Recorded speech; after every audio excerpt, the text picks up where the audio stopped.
Hello मेरे UPSC के शूरवीरों, मेरे यूपीएससी के लड़ाकों, क्या हाल है? कैसी चल रही है पढ़ाई? उम्मीद करता हूँ सबको जो है मेरी वीडियोस अच्छी लग रही होंगी, पसंद आ रही होंगी।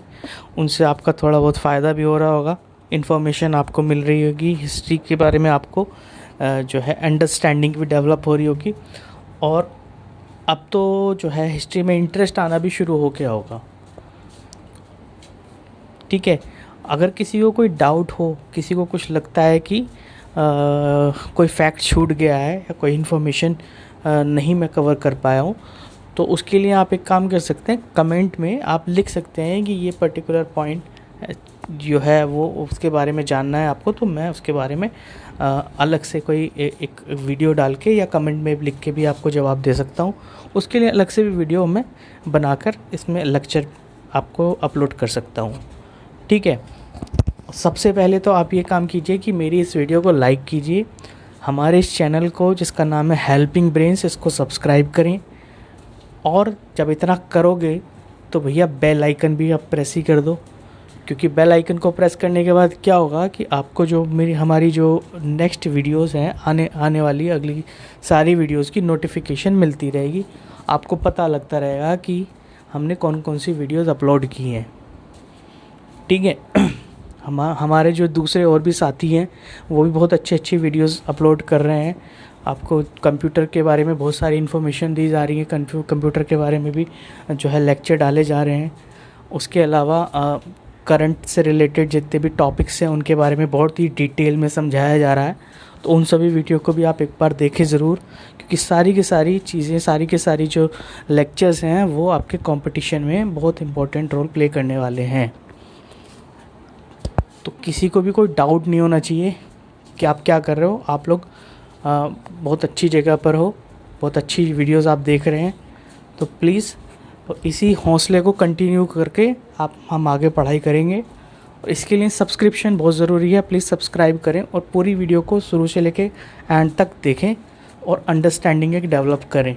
उसके बाद में टेक्स्ट ज़रूर पढ़ने हैं, ऐसा नहीं है कि केवल वीडियो को लेकर ही आप नोट्स बना रहे हो, आपको पढ़ाई भी करनी है। क्योंकि बुक जब तक पढ़ोगे नहीं, राइटिंग नहीं करोगे, तो आपको वो हैबिट नहीं पड़ेगी। मेंस में आंसर लिखने पड़ेंगे, उस पर स्पीड मेंटेन करनी है, तो उसके लिए आपको ज़रूरी है कि आप राइटिंग स्किल्स पे भी ध्यान दें और अपनी जो है नॉलेज बेस को भी अपने एनालिटिकल वे में आपको अरेंज करना है। ठीक है, ओके। अब तो हमने पिछली हमारी जो लेक्चर थी उसमें हमने क्या क्या पढ़ा था। हमने अभी तक जो हिस्ट्री में पढ़ा है वो हमने हिस्ट्री में अभी तक स्टोन एज तक हमने पूरा पढ़ लिया है। हमें पता है टाइम ग्राफ जो है एंशिएंट पीरियड का वो क्या है।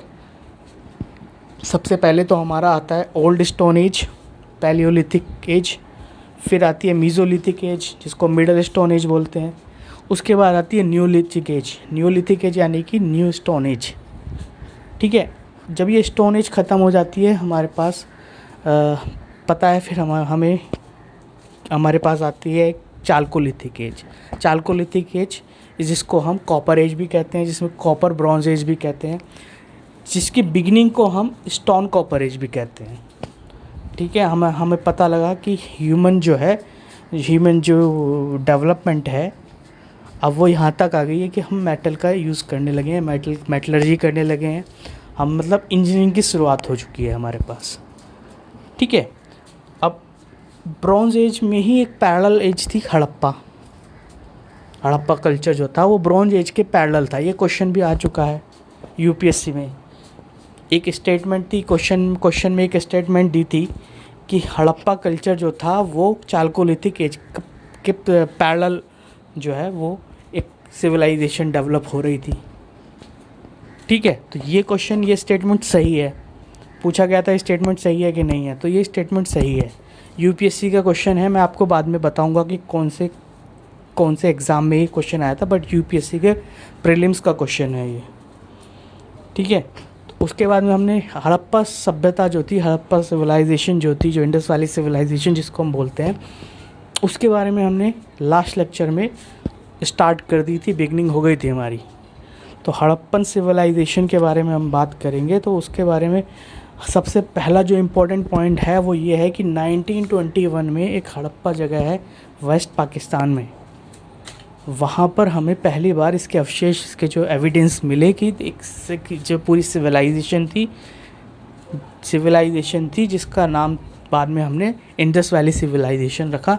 इंडस वैली सिविलाइजेशन इसलिए रखा क्योंकि वो पूरा जितनी ज़्यादातर साइट्स जो मिली हैं वो इंडस रिवर के आसपास मिली हैं, तो इसीलिए उसको इंडस वैली सिविलाइजेशन बोला गया है। हड़प्पन सिविलाइजेशन, हड़प्पन कल्चर इसलिए बोला गया है क्योंकि हड़प्पा जो जगह है, जो शहर है वेस्ट पाकिस्तान में, वहाँ पर हमें पहली बार 1921 में इसके एविडेंस मिले।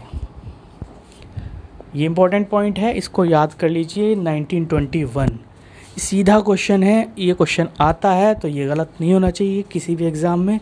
ये इतना सीधा क्वेश्चन है, इसको जिसको आता होगा उसका एक क्वेश्चन जो है वो सही हो जाएगा, जिसको नहीं आता होगा वो कंपटीशन से बाहर हो जाएगा क्योंकि बाकी सब इसको करके आएंगे। ऐसे क्वेश्चन जो सीधे सीधे स्ट्रेट फॉरवर्ड होते हैं वो गलत नहीं होना चाहिए किसी भी कंपटीशन में, क्योंकि कंपटीशन में अगर ऐसे क्वेश्चन गलत हो रहे हैं that means you are out of the competition. और सेकंड इम्पोर्टेंट जो पॉइंट है इसका वो ये है कि इसका जो एरिया था वो इतना बड़ा था, इतना व्यापक ये जो एरिया था, 12,99,600 स्क्वायर किलोमीटर का एरिया। आप समझ रहे हैं कितना बड़ा एरिया रहा होगा ये एरिया पाकिस्तान से भी बड़ा है। तो ये इम्पोर्टेंस इसकी हो जाती है कि कितना मतलब लार्ज स्केल पे फैला हुआ था, पूरी सिविलाइजेशन फैली हुई थी। Almost 1500 Harappan sites are discovered so far. अभी तक जो है 1500 हड़प्पन साइट्स जो हैं वो हमें अभी तक मिल चुकी है। ये मैंने बताया था सील है, हड़प्पन सील है, और ये इमेजेस हैं दो, तो ये वहाँ के सिविल कल्चर के बारे में काफ़ी कुछ बताती हैं, या हम आगे डिस्कशन करेंगे पूरा। ठीक है, अब हम एस्टैब्लिशमेंट की बात करते हैं, हड़प्पन कल्चर के एस्टैब्लिशमेंट की बात करते हैं। तो मेजरली हम ये कह सकते हैं सीधे सीधे कि इंडस वैली सिविलाइजेशन जो थी वो एक अर्बन सिविलाइजेशन थी। अर्बन सिविलाइजेशन होने का मतलब ये नहीं है कि उसके सारे इस्टेब्लिशमेंट अर्बन थे, कुछ रूरल इस्टेब्लिशमेंट भी थी। तो क्वेश्चन सीधे सीधे आएगा यूपीएससी में कि ऑल द साइट्स और all the establishment of Harappan culture was of urban nature. तो जब अब ये क्वेश्चन आएगा तो ये सीधा सीधा गलत स्टेटमेंट हो जाएगी। All settlements were not of urban nature, some of them were of rural nature also. ठीक है, तो ये स्टेटमेंट देते समय ध्यान रखना है हमें इन क्वेश्चन के कीवर्ड्स पे। ठीक है ना, all settlements were not urban, yes the civilization was urban in nature but all settlements were not urban। पहला पॉइंट तो ये इम्पोर्टेंट है। दूसरी चीज़ ये इम्पोर्टेंट है कि रूरल सेटलमेंट्स भी थी या अर्बन सेटलमेंट्स, जो भी दोनों तरह की सेटलमेंट्स थी वो वेल प्लान्ड थी। तो इसको हम सीधे तौर पे ये कह सकते हैं कि हड़प्पन सिविलाइजेशन, हड़प्पन सेटलमेंट्स जो थी वो सारी की पूरी प्लान्ड सेटलमेंट थी। प्लान्ड क्यों थी ये बाद में पढ़ेंगे हम, जब सेटलमेंट के बारे में पढ़ेंगे, ठीक है ना, प्लान्ड टाउनशिप के बारे में जब पढ़ेंगे तब हम इसका हमें पता लगेगा हम किसको प्लान्ड क्यों कह रहे हैं। ठीक है ना। अब on the basis of the size of the settlement के साइज़ के हिसाब से हमने एक क्राइटेरिया बनाया है।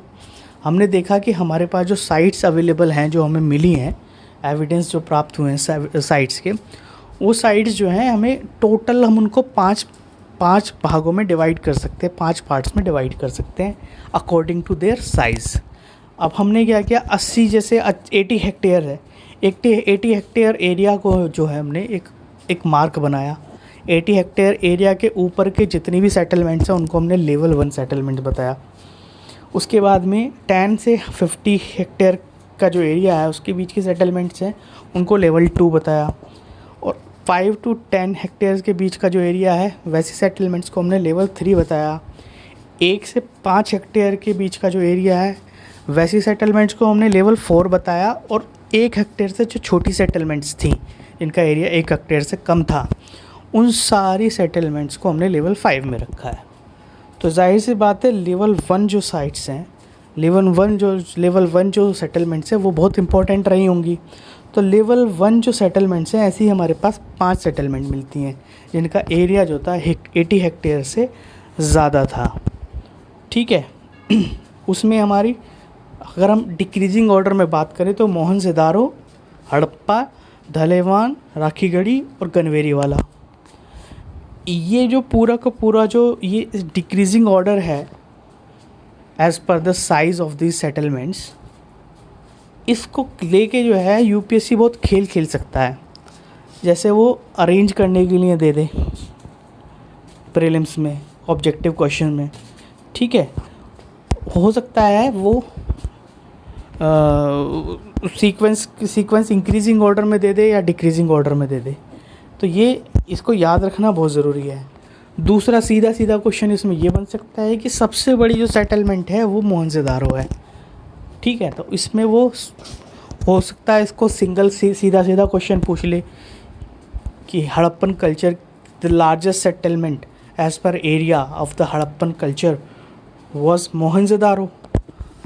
This is a simple question. अगर आपको पता है, आपने ये हमारी वीडियो देख रहे हो आप, तो आप इसका इजीली आंसर कर सकते हो। इसको थोड़ा दूसरे तरीके से भी लिख सकते हैं। वो हो सकता है हड़प्पन कल्चर से रिलेटेड 3 स्टेटमेंट दे, उसमें से एक ये दे दे, फिर उनको बारी बारी से जो 4 ऑप्शंस हैं उनमें बोले कि ये स्टेटमेंट्स ट्रू है, ये फॉल्स है। ठीक है, तो इसका आंसर भी आप दे सकते हो। That depends on the nature of the question, मतलब उसकी जो डिफ़िकल्टी लेवल है उस पर डिपेंड करेगा कि उसकी बाकी और स्टेटमेंट्स वो कौन सी हैं। ठीक है, अब वो उसको उसमें मतलब इसकी जो डिफ़िकल्टी लेवल है वो can be increase to any level. और जनरली होता ये है कि थोड़ा सा मतलब बहुत ज़्यादा टफ क्वेश्चन नहीं पूछते हैं, लेकिन फैक्ट बेस्ड क्वेश्चन अगर आते हैं तो वो आपको पता होने चाहिए, इसमें कोई लॉजिक नहीं लगेगा। ठीक है, अब जैसे ये क्वेश्चन आया यूपीएससी का 2019 प्रीलिम्स का। देखिए, मैं ये क्वेश्चन इसलिए दिखा रहा हूँ क्योंकि हमें जानना ज़रूरी है कि हम किस टाइप के क्वेश्चन यूपीएससी पूछता है, करंट ट्रेंड क्या है। तो हिस्ट्री में देखिए इस टाइप के क्वेश्चंस आते हैं। प्रीलिम्स का ये क्वेश्चन है 2019 लास्ट ईयर का जो प्रीलिम्स हुआ, उसमें सीधा क्वेश्चन पूछा, which one of the following is not a Harappan site, which is not a Harappan site. तो इसमें इन्होंने 4 ऑप्शन दिए, चानूदारो, कोट दीजी, सोहगोरा और देसलपुर। ठीक है, अब ये 4 जो साइट्स के नाम दिए हैं, इनमें से ज़्यादातर लोगों को चानूदारो तो लगेगा जाना था, क्योंकि इसका कुछ मोहनजोदारो से मिलता हुआ नाम है। बाकी 3 जो साइट्स हैं उनका नाम भी आधे से ज़्यादा लोगों को नहीं पता होंगे, आधे से ज़्यादा 80% लोगों को नहीं पता होंगे। ये तब तक नहीं पता होंगे जब तक हम मैप्स नहीं देखेंगे, मैप्स को हमें नहीं पता होगा। ये क्वेश्चन है बहुत छोटा, इसमें वर्ड्स बहुत कम यूज़ किए हैं, पर यह क्वेश्चन टफ क्वेश्चन में आता है, इसकी कैटेगरी टफ होती है क्योंकि ये बड़ा फैक्ट बेस्ड क्वेश्चन होता है। हाँ, इसका आंसर है सोहगोरा। इस पर अब 2 तरह की चीज़ हो गई। एक तो आप करंट से अवेयर हो, क्योंकि अभी 2018 में सोहगोरा जो था ये न्यूज़ में था। तो या तो आप इससे करंट में बहुत ज़्यादा आप अच्छे से फॉलो कर रहे हो, या सीधा इसका हिस्ट्री का क्वेश्चन ये है कि आपको मैप याद हो। जैसे कि ये हमारा ये इंडस वैली सिविलाइजेशन का जो है ये मैप है। अब ये इस मैप में हम अगर देखें तो ये इसकी जो बाउंड्री है ये यहाँ तक है हमारे पास। तो जो ईस्टर्न मोस्ट जो सिटी है, जो साइट है इंडस वैली सिविलाइजेशन की जो अभी तक मिली है, वो आलमगीरपुर। आलमगीरपुर कहाँ पड़ता है? ये यूपी में पड़ता है, मेरठ के पास। अभी जो करंट में गाज़ियाबाद है, गाज़ियाबाद डिस्ट्रिक्ट में आलमगीरपुर पड़ता है। ठीक है, अब इस मैप को देखने का आप देखिए तरीका, ये जो रेड डॉट जो हैं ये सारी मेजर सेटलमेंट्स हैं इंडस वैली सिविलाइजेशन की। ठीक है, अब माइनर सेटलमेंट्स हैं येलो डॉट्स। तो जितनी भी मेजर हैं एटलीस्ट उनको हम नोट डाउन करें, उनको याद कर लें।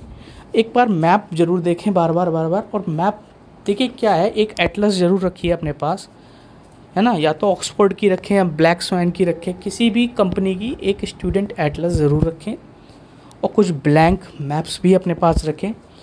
तो मैप पॉइंटिंग भी आप करते रहें बार बार। मैप पॉइंटिंग आपको क्या होगी, वो सीरियसनेस, आपको जो अंडरस्टैंडिंग है वो बहुत अच्छे से डेवलप होगी मैप पॉइंटिंग के बाद। और मैप पॉइंटिंग क्वेश्चन भी आते हैं मीन्स में, जिन्होंने इस बार का मीन्स लिखा होगा उनको पता है, ठीक है। कई बार वो मैप पॉइंटिंग ऑप्शनल में आते हैं और कई बार जीएस में भी आ जाते हैं, ठीक है। और बहुत एकदम से अगर किसी को मैप पॉइंटिंग अच्छे से आती है तो वो बहुत अच्छे मार्क्स स्कोर कर जाता है, रैंक तक ले आता है यूपीएससी में, ठीक है। तो मैप पॉइंटिंग, मैप ज़रूर रखें साथ में। अब ये मैप के बारे में है, इसमें जो हमने क्वेश्चन, लास्ट क्वेश्चन जो देखा था उसमें देखिए चानूदारो, कोटदीजी और देसलपुर, ये तीनों हमने देखिए।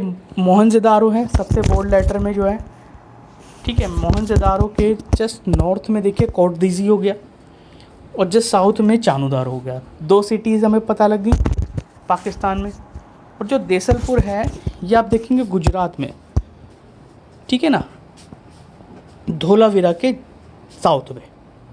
अच्छा, हम दाएं बाएं और नीचे ऊपर बात नहीं करेंगे जब भी हम बात करेंगे, क्योंकि अब हम हिस्ट्री और ज्योग्राफी की जब मैप पॉइंटिंग की बात हम करेंगे, जब भी किसी के बारे में बात करेंगे तो हमें डायरेक्शंस नॉर्थ एंड साउथ में बतानी है, नॉर्थ साउथ ईस्ट वेस्ट, तो इसका हमें आइडिया होना चाहिए। तो आप इस चीज़ को बिल्कुल कंटेस्ट कर लें कि हमें ऊपर नीचे की बात करनी नहीं है ना। हम दाएं बाएं भी नहीं करेंगे, हम नॉर्थ साउथ करेंगे, क्योंकि वो क्लैरिटी जो होगी, क्लैरिटी बहुत ज़रूरी है डायरेक्शंस की और लोकेशन की। तो लोकेशन नॉर्थ साउथ से जो क्लैरिटी होती है वो दाएं बाएं से नहीं होती है। तो सीधा सीधा हमें पता लगता है इस मैप को देख के कि 3 साइड जो हैं, चानूदारो, कोटदीजी और देसलपुर, ये तीनों साइट्स हमारी हड़प्पन साइट्स हैं। सोहगोरा जो है ये नहीं है हड़प्पन साइट्स। अब ये हड़प्पन साइट नहीं है तो ये क्या है, ये जो है बेसिकली गोरखपुर में एक विलेज है सोहगोरा। तो यहाँ पर क्या है, एक 3rd सेंचुरी बीसी का एक कॉपर इंस्क्रिप्शन मिला है। अब 3rd सेंचुरी बीसी का जो इंस्क्रिप्शन मिला है उसके बारे में ये कहा जा सकता है कि ये मौर्यन पीरियड का भी हो सकता है और प्री मौर्यन पीरियड का भी हो सकता है। अभी उसमें हमें कोई कंक्लूसिव हमें एविडेंस नहीं मिला है उसका, तो अभी उसकी स्टडी चल रही है। पर ये ज़रूर पता है कि 3rd सेंचुरी बीसी से बिलोंग करता है वो कॉपर इंस्क्रिप्शन। तो ये भी पॉइंट याद रखिएगा, सोगोरा जो कॉपर इंस्क्रिप्शन है इसके बारे में पूछा जा सकता है यूपीएससी में। यूपीएससी ऐसे ही करती है, डायरेक्ट क्वेश्चन ना पूछ के वो लिंक करती है क्वेश्चंस में, पिछले साल के या दाएं बाएं से करके कुछ ना कुछ ज़रूर ऐसा पूछ सकती है। तो जो चीज़ आ चुकी है उसको क्यों छोड़ना, वो ज़रूर पढ़िए, ठीक है। मैप पॉइंटिंग मैंने बताया, मैप दिखाया आपको, बड़े इम्पोर्टेंट है। अच्छा, ये यूपीएससी मेंस के क्वेश्चंस है, ये मेंस के क्वेश्चंस हैं और ये मैंने हिस्ट्री ऑप्शनल के पेपर से निकाले 2019 के, ठीक है। अब इसका पहला क्वेश्चन जो है वो तो यही है, did the mastery over agriculture act as a leverage for the rise of Harappan towns and cities, discuss, ठीक है। अब इसमें ये 2 तरीके के क्वेश्चन पूछ सकते हैं। इसमें इसको थोड़ा सा और टफ कर देंगे तो इसको लिख देंगे क्रिटिकली डिस्कस। तो क्रिटिकली डिस्कस में हमें फैक्ट्स थोड़े से ज़्यादा देने होंगे, उसको जस्टिफाई भी करना होगा, ठीक है। अभी क्या है कि अभी हम उतना टफ ये क्वेश्चन नहीं है, एक जनरल सा क्वेश्चन हो गया डिस्कस, ठीक है। इसमें हमें क्या है, हिस्ट्री से रिलेटेड जितने भी हड़प्पन सभ्यता के जितने भी वो हैं, वो जाहिर सी बात है किसी भी सोसाइटी के डेवलपमेंट में एग्रीकल्चर का एक बहुत बड़ा रोल होता है। और Indus valley civilisation agriculture society थी, वहाँ पे एग्रीकल्चर होती थी। गेहूँ, मटर और राई और, ठीक है ना, ये सब चीज़ें वहाँ होती थी। कॉटन होती थी जिसकी वजह से ग्रीक से ट्रेड भी करते थे कॉटन की। तो ये सब पॉइंट्स ऐसे हैं, इंपॉर्टेंट पॉइंट्स हैं, इनके ऊपर आप 20 मार्क्स का क्वेश्चन आंसर लिख सकते हैं, डिपेंडिंग अपॉन द आपकी जो राइटिंग स्किल्स है वो कैसी है, ठीक है, वो भी मैं बताऊंगा बाद में, पर फिलहाल हम ये जान लें कि ये हड़प्पन कल्चर से कितने क्वेश्चन आते हैं और क्या क्या क्वेश्चन आते हैं। तो ये जब मैं एग्रीकल्चर पढ़ाऊंगा तो आपका इस क्वेश्चन का बिल्कुल अच्छे से हम लोग ध्यान रखेंगे, इस क्वेश्चन के बारे में अच्छे से डिस्कशन करेंगे। ठीक है, अब इसके बाद में एक सेकंड क्वेश्चन जो है ये कह रहा है कि identify the following places marked on the map supplied to you and write a short note of about 30 words on each of them in your question come answer booklet. Locational hints for each of the places marked on the map are given below seriatim. ठीक है, तो इसमें क्या कहना चाह रहा है, ये बेसिकली इसमें इन्होंने ये मैप दिया है, मैप में इन्होंने लिखा है बहुत सारे पॉइंट्स मार्क किए हुए हैं। ठीक है, पॉइंट्स जो मार्क किए हुए हैं और इसके बारे में इनकी हिंट दी है। ठीक है, तो ये जो हिंट दी हुई है, अब इसके बारे में हमें जो है थोड़ा बहुत कुछ लिखना है इसके बारे में। 30 वर्ड्स की एक कमेंट हमें लिखना है ना, उसके बारे में राइट अप लिखना है, शॉर्ट नोट लिखना है। ठीक है, तो हमें पता होना चाहिए क्या क्या है। और ये देखिए हमारा मैप अगर हम बड़ा करेंगे तो इसमें पॉइंट्स लिखे हुए हैं। तो ये अब देखिए इसमें क्या है, इसमें बहुत सारी चीज़ें हैं, हड़प्पन साइट दी हुई है, हड़प्पन साइट दी हुई है, तो इसके बारे में हमें पता होना चाहिए। ठीक है ना, हड़प्पन साइट 9th नंबर पे। ठीक है, अब देखिए हड़प्पन साइट 9 नंबर पे अगर हम देखेंगे, मैप देखते हैं, मैप में हड़प्पन साइट इस जगह पर कौन सी है। ठीक है, ये देखिए ये लोथल है, रंगपुर है ना, ये दो साइट्स इसमें क्लियरली हमें दिख रही हैं, लोथल और रंगपुर। अब ये कौन सी है ना, ये लोथल है, लोथल साइट है। इसी तरह से जब हम दूसरा हड़प्पन की बात करें, हड़प्पा का और कोई है question, pre Harappan site, pre Harappan site, ये सीधे सीधे ये देखिए, ये हमारे पास 16 नंबर जो पॉइंट है, ये जो लोकेशन है, ये मेहरगढ़ है। हम पहले भी देख चुके हैं इसको, हम पहले भी मैप में देख चुके हैं, प्री हड़प्पन साइट है, ये रही मेहरगढ़, ये रही। तो ये एक क्वेश्चन जो है पूरा जो क्वेश्चन है ये 50 मार्क्स का है। ठीक है, इस 50 मार्क्स में हम लोकेशन पॉइंट आउट करके उसके बारे में लिखना, दोनों के मिल हर लोकेशन के 20 लोकेशंस हैं। ये 20 लोकेशंस में हर लोकेशन को पॉइंट मार्क करके उसके बारे में 30 वर्ड्स में राइट अप लिखना, शॉर्ट नोट लिखना है। तो उसका पूरा 2.5 मार्क्स हैं पर लोकेशन। तो आप समझ सकते हैं उस पर अगर आप 1 बाय 1 करते जाएंगे, ये सारी चीज़ें पता लगती रहेंगी, तो आप तो बहुत अच्छे से स्कोर करा जा सकता है। आउट ऑफ 50 बहुत अच्छे मार्क्स स्कोर किए जा सकते हैं इसमें, डिपेंडिंग अपॉन द आपको क्या मतलब उसके बारे में पता है और क्या आप कर सकते हो उसमें। अब जैसे कि एक और क्वेश्चन हम करते हैं,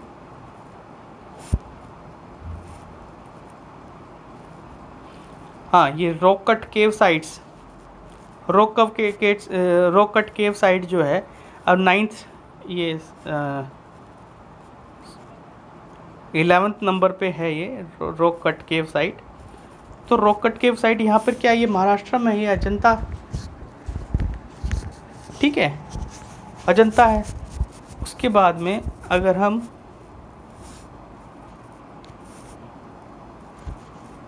हम ये देखें 7th नंबर पे, 7th नंबर क्या है, ये उज्जैन है, एमपी के पास। तो एंशिएंट सिटी, एंशिएंट कैपिटल। ठीक है, उसके बाद में देखेंगे हम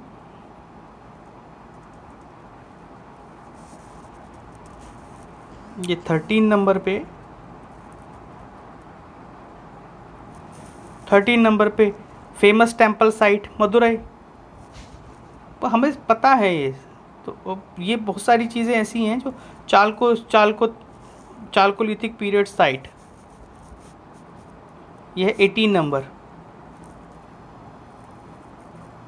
ये जॉर्वे हैं, हमने पढ़ा था लास्ट लेक्चर में जॉर्वे, चाल्कोलिथिक साइट, तो ये सब हम पढ़ चुके हैं, तो इसलिए ये बहुत अच्छा है। इसको एक काम करेंगे कि हम एक बार करके देखेंगे, इस क्वेश्चन को अटैम्प्ट करेंगे और इसके बारे में एक एक राइट अप ज़रूर लिखेंगे, ठीक है, और इसको प्रैक्टिस करेंगे। इसमें बहुत अच्छे इस टाइप के क्वेश्चंस आते हैं, इनमें बहुत अच्छे मार्क्स स्कोर किए जा सकते हैं मैप पॉइंटिंग में, ठीक है।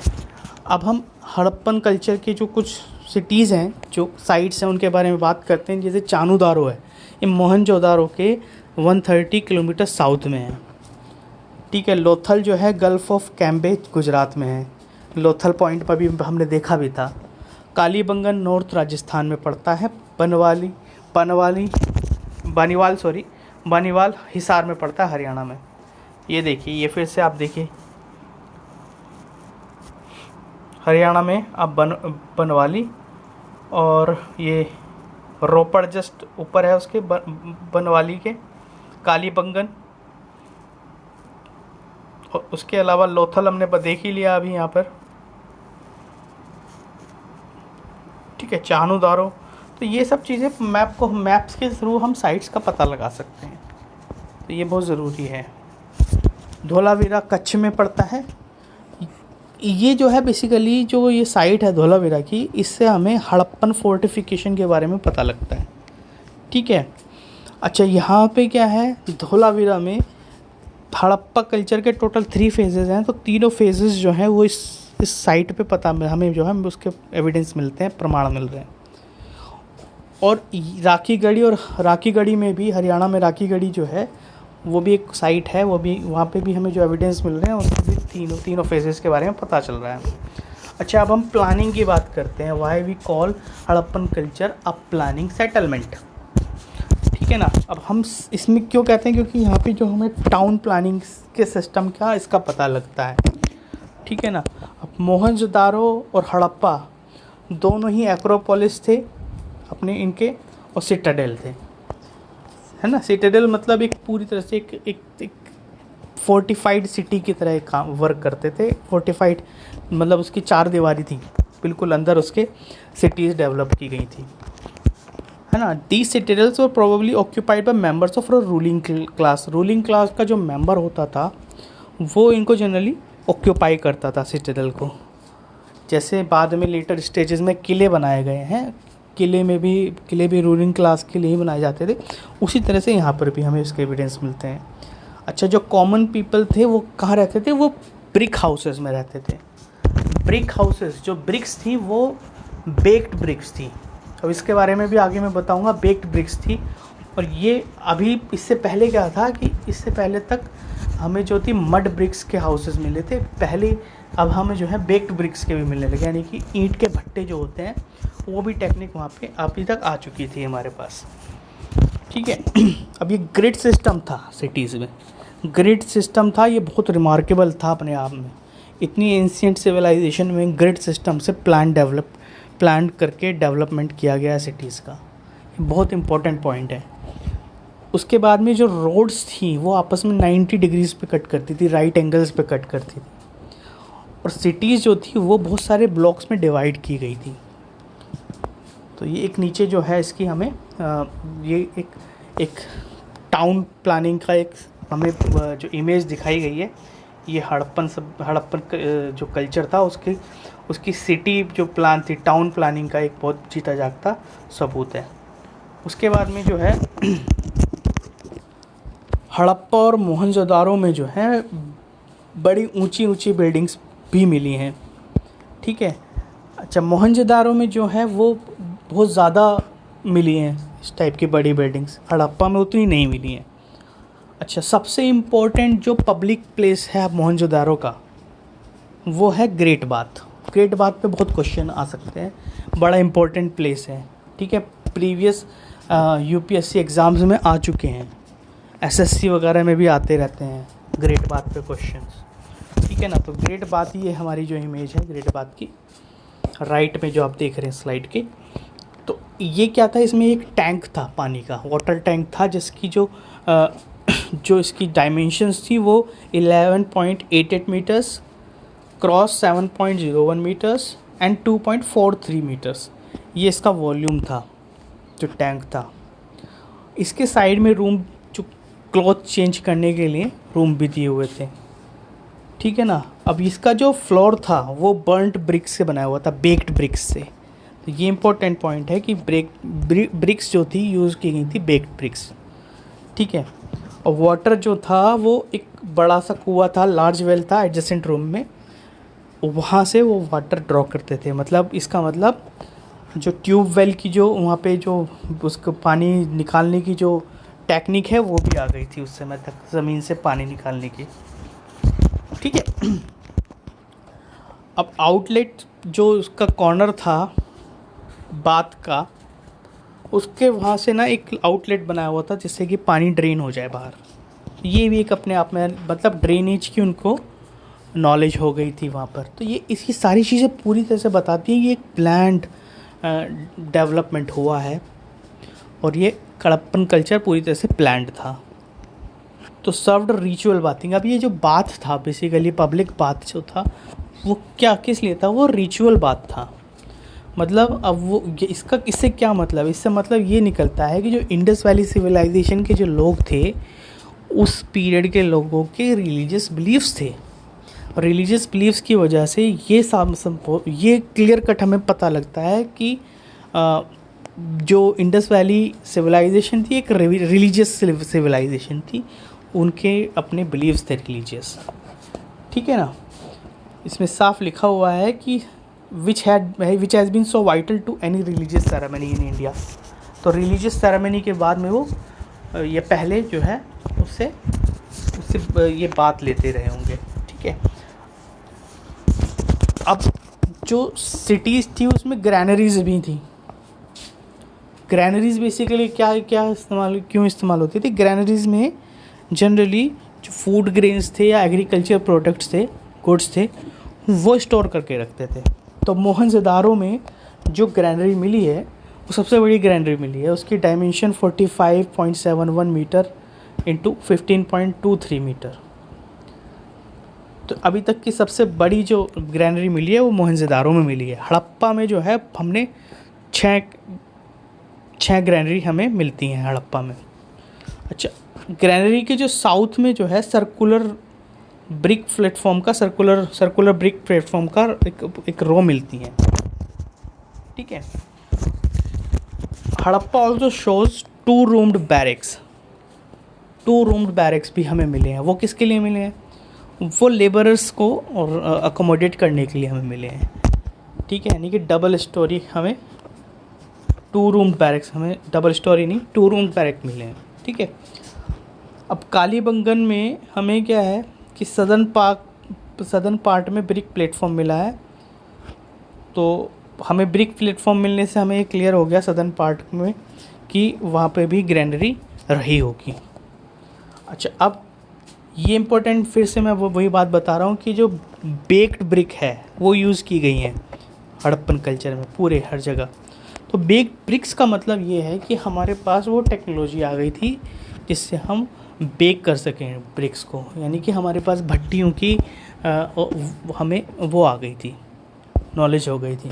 अच्छा, अगर हम कंपेयर करें दूसरी इंटरनेशनल सिविलाइजेशंस के बारे में उस कंटेम्प्रेरी, तो इजिप्ट जो थी, इजिप्ट में अभी तक ड्राई ब्रिक्स यूज़ कर रहे थे, अभी वो बेक्ड ब्रिक्स यूज़ नहीं की उन्होंने।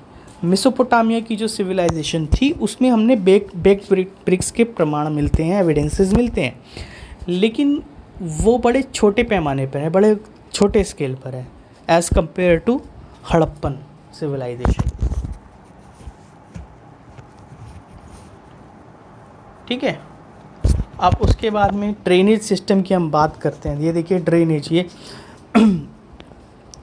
मोहनजोदारो का जो ये ड्रेनेज है, ये drainage system Mohenjodaro was very impressive, बहुत इम्प्रेसिव है, क्योंकि इसको जो है या तो ईंट से कवर किया गया है ऊपर से, और या फिर इसको जो है जो स्टोन शीट्स हैं उनसे कवर किया गया है।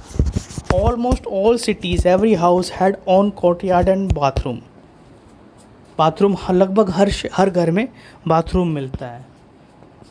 कितने मतलब कितनी व्यापक सिविलाइजेशन थी, ये हमें इन बातों से पता लगता है। Drains were covered with bricks और स्टोन स्लैब्स, ठीक है, या तो हमने ब्रिक से उसको कवर किया होगा या फिर स्लैब्स हमने लगाए होंगे उसके ऊपर स्टोन के, ताकि वो जो है मतलब बाहर से वो गंदा ना लगे या उससे बाहर की कोई इम्प्योरिटी उसमें ना मिले। Street drains were equipped with manholes, manhole सफाई करने के लिए स्ट्रीट ड्रेन्स जो थे उनको मैन होल्स हमने लगाए होंगे वहाँ पे। Perhaps no other bronze age civilisation give so much attention to health and cleanliness as Harappan did. देखिए कितना मतलब इम्पोर्टेंट पॉइंट है। हम लोग कहते हैं हम लोग सभ्य नहीं है, हम लोग जो है हमारे यहाँ बहुत गंदगी रहती है इंडिया में। अब ये इंडस वैली सिविलाइजेशन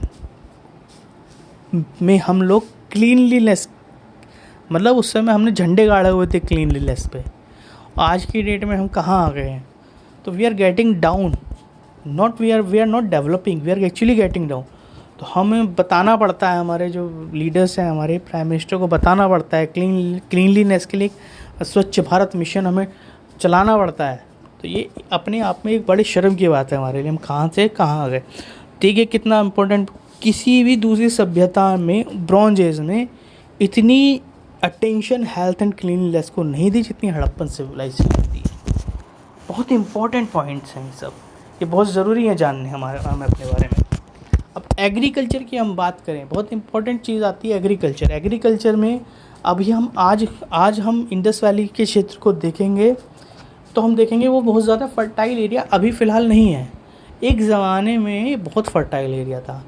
क्यों था ये इतना फर्टाइल? क्योंकि यहाँ पे जो नेचुरल वेजिटेशन था, नेचुरल ट्री कवर जो था बहुत अच्छा था। तो क्या होता था, वो रेनफॉल बहुत अच्छी होती थी वहाँ पर, ठीक है ना। 4th सेंचुरी BC में एक हिस्टोरियन थे अलेक्जेंडर सिंध, उन्होंने कहा है कि it was a fertile part of country, entire Sindh. Most natural vegetation attracted more rainfall. In course of time natural vegetation destroyed by the extension of agriculture. Agriculture के लिए vegetation cover को हटाया गया होगा, उसके बाद धीरे धीरे यहाँ पे मतलब डिजर्टिफिकेशन होना शुरू हुआ इस पूरे क्षेत्र का, ठीक है ना।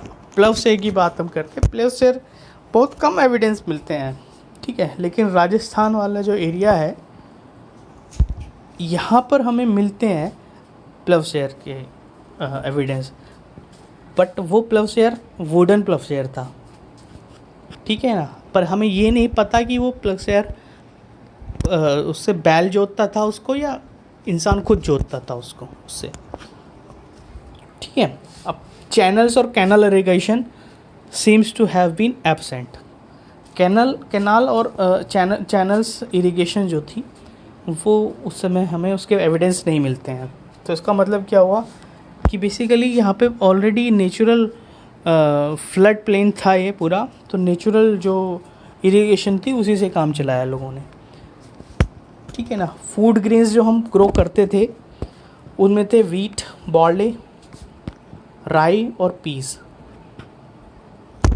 ये पूरा इतना करते थे, इनफ करते थे कि हमारे पूरे टाउन जो था उसके लिए पूरा पड़ जाता था, अपने साथ में पूरे टाउन्स के लिए पूरा हो जाता था, ठीक है ना। As early as 1800 BC people of Lothal used rice. लगभग 1800 BC के आसपास, 1800 BC के आसपास लोथल में राइस के एविडेंस मिले हैं, ठीक है ना। Probably cereals were received as taxes and stored in granaries. Cereals को एज अ टैक्स लिया करते थे और उसके बाद में उनको ग्रेनरीज में स्टोर किया जाता था। अच्छा, Indus people were the earliest to produce cotton. ये question UPSC civil services prelims का क्वेश्चन है 2011 का,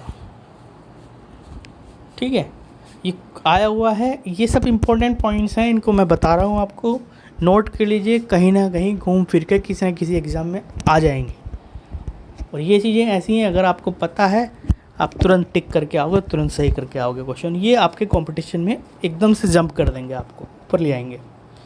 ग्रीक्स जो थे, ग्रीक्स के साथ में इंडिया का उस समय इंडस वैली सिविलाइजेशन के जो लोग थे उनका व्यापार होता था, और व्यापार होता था तो वो कॉटन लेके जाते थे यहाँ से, कॉटन लेके जाते थे तो वो कॉटन को सिंडम बोलते थे। सिंडम वो इसलिए बोलते थे क्योंकि सिंध, इंडस वैली सिविलाइजेशन को सिंध बोला जाता था, तो सिंध से वो कॉटन लेके जाते थे, तो सिंडम इसलिए बोलते थे। कहीं ना कहीं वो सिंडम जो है सिंध से ड्राइव किया हुआ था। ठीक है दोस्तों, बहुत आज का लेक्चर मैं अपना अभी यहीं समाप्त करता हूँ। आगे हम कल यहीं से कंटिन्यू करेंगे, एग्रीकल्चर पूरा फिनिश करेंगे, फिर आगे और भी चीज़ें पढ़ेंगे, टेक्नोलॉजी वगैरह सब पढ़ेंगे। इंडस वैली सिविलाइजेशन बहुत अच्छा टॉपिक है। एंशियंट इंडिया से इसमें से बहुत सारे क्वेश्चन पूछे जाते हैं, जा सकते हैं और आगे भी जाते रहेंगे, क्योंकि ये बहुत कुछ हमारे जो है आज के जीवन पे बहुत लाइट डालता है, बहुत प्रकाश डालता है, तो बहुत रिलेवेंट है हमारे इंडियन एंशियंट इंडिया में इंडस वैली सिविलाइजेशन। ठीक है, मैं एक बार फिर से आप लोगों से कहता हूँ कि इस वीडियो को लाइक करें, हमारे इस यूट्यूब चैनल को हेल्पिंग ब्रेन्स को सब्सक्राइब करें, क्योंकि सब्सक्रिप्शन करने के बाद क्या होता है कि हमें थोड़ा हौसला मिलता है, हम आगे ऐसे और भी वीडियो डालते रहेंगे, अपलोड करते रहेंगे, आपके साथ कम्युनिकेट करते रहेंगे इसी तरह से। और दोस्तों खुश रहिए, अच्छे से पढ़िए, मौज कीजिए, और सोशल डिस्टेंसिंग का हमें पूरा ध्यान रखना है, सैनिटाइज़ करते रहना अपने आप को। और दूसरा ये है कि कोई भी चीज़ है, कोई भी डाउट है, वो प्लीज़ कमेंट बॉक्स में लिखें और बताएं, उसका जवाब ज़रूर मिलेगा आपको। धन्यवाद, थैंक यू।